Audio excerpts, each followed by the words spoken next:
What if the most reviled player in basketball history became its most unstoppable force? Imagine millions of fans across the nation tearing his jersey into ribbons, bonfires burning through the night, every headline branding him public enemy. Number 1. Yet in the smoldering ashes of that fury, a single spark ignited. A spark that would fuel a metamorphosis so profound, it would reshape an entire sport. LeBron James touched down in Miami in the summer of 2010 under a storm of betrayal and scorn. His televised announcement, the decision, felt less like a career move and more like a guillotine drop on Cleveland's collective heart. When he uttered, "I'm taking my talents to South Beach," the reaction was swift and visceral. Ohioans shredded more than just cotton. They torched 7 years of loyalty. Jersey bonfires dotted front lawns. Cable news ran panel debates on whether he'd become a glory chaser, and social media erupted with conspiracy theories of greed, ambition, and hubris. Yet even as the nation's ire raged, it smoldered a fire inside LeBron that no amount of fury could extinguish. A fire that would ultimately forge a legend. Well, from the instant the Decision special aired, LeBron became a lightning rod for every critique of modern athletes. Too polished, too calculated, too self-serving. Pundits likened him to a corporate CEO orchestrating a hostile takeover. Fans saw only a golden boy turned mercenary. The narrative was clear. He had betrayed a city that embraced him, burnt every bridge, and chased a manufactured Big Three, rather than earn his accolades the hard way.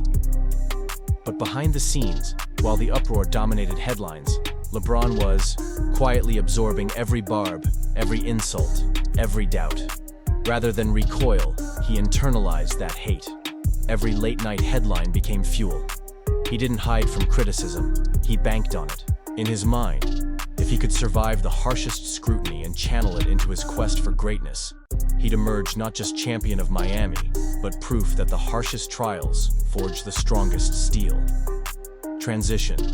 The flames of public outrage forged a new resolve, but rage alone doesn't build champions, transformation does. Enter Mike Mancius, a biomechanical savant whose philosophy flew in the face of conventional NBA training. Mancius believed that every athlete's body contained hidden reserves of power untapped by standard weight room routines. He tore down LeBron's existing regimen, scrapping muscle-bound lifts that stifled mobility, and rebuilt it from the ground up with a prescription of plyometrics, core stabilization circuits, and targeted yoga flows. Gone were the chronic aches in LeBron's knees and lower back. In their place sprang newfound explosiveness. Each first step became a lightning bolt. Every sprint resembled a coiled spring unleashing its energy. His vertical leap soared, not merely from brute strength, but from an optimized kinetic chain. Ankles, hips, and spine wired together like a high-performance engine. Mobility drills that once seemed extraneous became sacred rituals before and after every practice. LeBron's body no longer betrayed him, it obeyed his will. But physical mastery alone could not write the final chapter. Strength without skill is like a race car with no driver. For that next leap, LeBron would need a mentor who could teach him a whole new language of the court. Transition. He had rebuilt his engine, but now he needed to learn how to steer it through stormy waters. When the 2011 NBA Finals tipped off, Miami's newly forged Titan strode onto the court brimming with confidence. Opposite him stood Dirk Nowitzki, and a Maverick squad engineered for precision and balance. What followed, however, became one of the most mystifying collapses in sports history. Game 1 and Game 2 ended predictably enough, with Miami eking out narrow losses. But by Game 3, cracks began to appear. Uncharacteristic missed layups, defensive lapses, and a LeBron who seemed more tentative than aggressive. In Game 4, the implosion hit its nadir. He scored a career-low 8 points, fading into the background, as Dallas seized a commanding series lead. Games 5 and 6 only magnified the agony. With each clutch moment, LeBron vanished. His shot attempts dwindled, his assertiveness evaporated, and the whispers became deafening. King James has no crown. Back home in Miami, the aftermath was raw. Late-night talk shows lampooned him. Memes circulated of him standing frozen as Nowitzki waltzed past. For 2 weeks, LeBron secluded himself in his mansion, cutting off calls, shunning visitors, and confronting a darkness that even his steely determination couldn't pierce. In those silent hours, the derision of millions echoed in his mind. and he faced the starkest question of his life. Do I crumble under the weight of this failure, or do I rise? It was a crucible moment. Some stars retreat, others transform. LeBron chose the latter. Transition. From the ruins of that humiliation arose the blueprints for the greatest comeback the NBA had ever witnessed. The summer after that crushing defeat, LeBron didn't vacation or bask in off-season adulation. He sought out Hakeem "The Dream" Olajuwon, the only player in history whose combination of footwork and finesse could rival the great big men of old. Rumor has it he packed up his training kit and flew to Houston, determined to absorb every ounce of Olajuwon's post-mastery. In Hakeem's cavernous practice facility, the Dream's voice rang clear. Basketball is chess, not checkers. Use angles, not brute force. Day after day, LeBron crouched in Hakeem's stance, feet shoulder-width apart, knees bent, eyes probing the defender. They drilled pivot hooks with both hands until muscle memory took over. He learned the Dream shake, a deceptive series of fakes and counters that made defenders flinch. Drop step after drop step, LeBron forced himself to play with his back to the basket, mastering the rhythm of established centers rather than defaulting to his comfort zone at the perimeter. Beyond footwork, Olajuwon imparted the Dream's mindset: patience. Don't rush your shots, Hakeem would say. Let the defense come to you. Together, they pored over film of legends: Russell, Kareem, Ewing, breaking down every subtle shift and shoulder feint. LeBron, who once thrived on transition and isolation, now embraced the half-court grind. His body became a study in contrasts. Ground-pounding strength meets surgical precision in the paint. By the end of that offseason, observers noticed a new power in his push into the lane. No longer content to pull up for a contested jumper, LeBron bullied his way to the rim with left-handed power moves he'd never used before. Post touches became precious assets. The Mavericks' collapse felt like a distant memory. His expanded repertoire would soon prove decisive. And it wouldn't stop there. Transition. With Olajuwon's teachings etched into his game, a revolutionary system was about to take Miami and the NBA by storm. Section 5. The Spread Offense. Revolution Eric Spoelstra, still in his infancy as an NBA head coach, watched LeBron absorb Olajuwon's lessons and sensed an opportunity. If his superstar could dominate in the post and run the break, why stick to the league's mold of one position per player? During the 2011 offseason, Spo spent weeks at the University of Oregon, shadowing Chip Kelly's run-and-gun football drills and digesting the principles of space creation and relentless tempo. Back in South Beach, Spoelstra scrapped the conventional guard center dichotomy. He installed positionless lineups, LeBron and Dwyane Wade as co-primary ball handlers, Shane Battier and Rashard Lewis stretching the corners, and Chris Bosh hovering as the small ball center. On defense, every player was trained to switch on pick and rolls, erasing mismatches and disrupting passing lanes. Practices began to resemble track meets, full-court sprints, 5-on-5 live drills with constant rotation, and end-of-session position swap scrimmages where a center had to guard a point guard and vice versa. When the season began, skeptics scoffed at Miami's small ball looks. But within weeks, the Heat's pace and space blueprint left opponents gasping. Transition buckets racked up like baseball homers.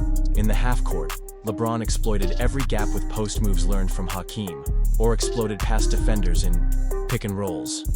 Bosh found open mid-range jumpers. Battier's corner triples punished defenses that sagged too far inside. By Christmas, Miami had ripped off an 18-game winning streak, the longest in franchise history. Statistically, the transformation was seismic.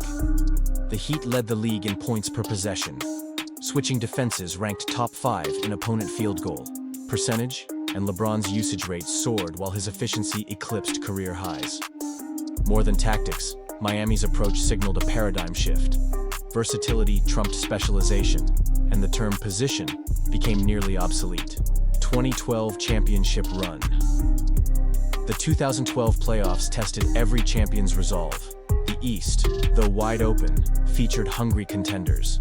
The Chicago Bulls with Derrick Rose's explosive first step, the Indiana Pacers' vaunted defense, and a crafty Boston Celtics squad hungry for one last run. Miami opened with a sweep of Philadelphia, an appetizer before the real course.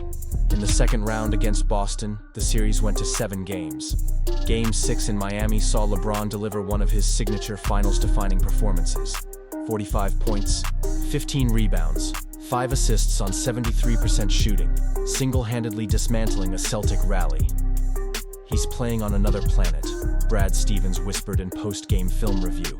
Miami closed out Game 7 in Boston, and LeBron earned Finals MVP after averaging 28-10-7 in the series against Oklahoma City's Thunder. 2013 championship run. The following season, Miami doubled down on shooting, adding Ray Allen's clutch perimeter touch and Rashard Lewis's spacing ability. They exploded to a 27-game win streak, the second longest in NBA history, and finished 66-16. By the time playoffs arrived, critics dared to whisper, "Could this be the greatest team ever?" Miami carved through the first 2 rounds with ease. In the Eastern Conference Finals against Indiana, they weathered a 2-1 hole to win in 7, thanks to LeBron's season-high 40-point outing in Game 5. Then came the storied finals rematch with the San Antonio Spurs. After surrendering Game 1, Miami roared back to take a 3-1 lead. But in Game 6, Ray Allen's corner 3 with 5.2 seconds left forced overtime and preserved the streak. Game 7 in Miami became a microcosm of LeBron's evolution. 37 points, 12 rebounds, 4 assists, and a steely calm in the final minutes that sealed back-to-back titles and another Finals MVP nod. Over those 2 seasons, LeBron averaged nearly 27 points, 8 rebounds, and 7 assists per game on 56% shooting. Numbers that blurred the line between guard and big man, scorer and facilitator. Voters rewarded him with back-to-back MVP awards. In 2012 and 2013, in the latter, he fell 1 vote shy of a unanimous selection when a lone reporter cast a protest ballot for Carmelo Anthony. Those championships weren't just rings. They were proof that a player could remake himself after epic failure, learn from the legends, embrace revolutionary tactics, and ascend to the very summit of his sport. Miami's era of dominance validated the mantra, adapt or fade, transition, yet even dynasties crack. And behind the gleam of gold, the Heat's future harbored its own drama. In Part 3, we'll delve into Section 7's Cookiegate and Clubhouse drama, Section 8's The End of an Era and Legacy, and the conclusion, tying together how Miami's furnace forged both triumph and tension, and how LeBron's path lit the way for basketball's next revolution. Just when Miami's on-court chemistry seemed unbreakable, whispers of dissent drifted from the locker room, rumors of Cookiegate that threatened to tarnish the Heat's flawless facade. One afternoon in early 2013, team president Pat Riley issued a terse memo. No more pre-game cookies on team flights. It seemed trivial, but to veteran players accustomed to camaraderie baked into every road trip, it felt like an assault on trust. Suddenly, locker room chatter shifted from X's and O's to loyalty and respect. Teammates exchanged furtive glances at film sessions. Dwayne Wade, normally the bridge between Riley's old-school discipline and LeBron's new-age swagger, found himself caught in the middle. Media outlets speculated that the no cookies edict was yet another power play by Riley, aimed at keeping even megastars in line. LeBron's camp issued a polite denial, but the damage was done. Cracks had formed beneath the championship banners. Yet, like every test Miami faced, this too galvanized the group. In practices that week, players pushed harder, determined to quell any distractions. Even Pat Riley's stern presence at shoot-arounds became a rallying point, proof that in Miami, accountability extended to every level. By the time Game 1 of the 2013 Finals tipped off, the Heat had buried the drama, proving that even when governance felt heavy-handed, unity in pursuit of greatness could outlast off-court skirmishes.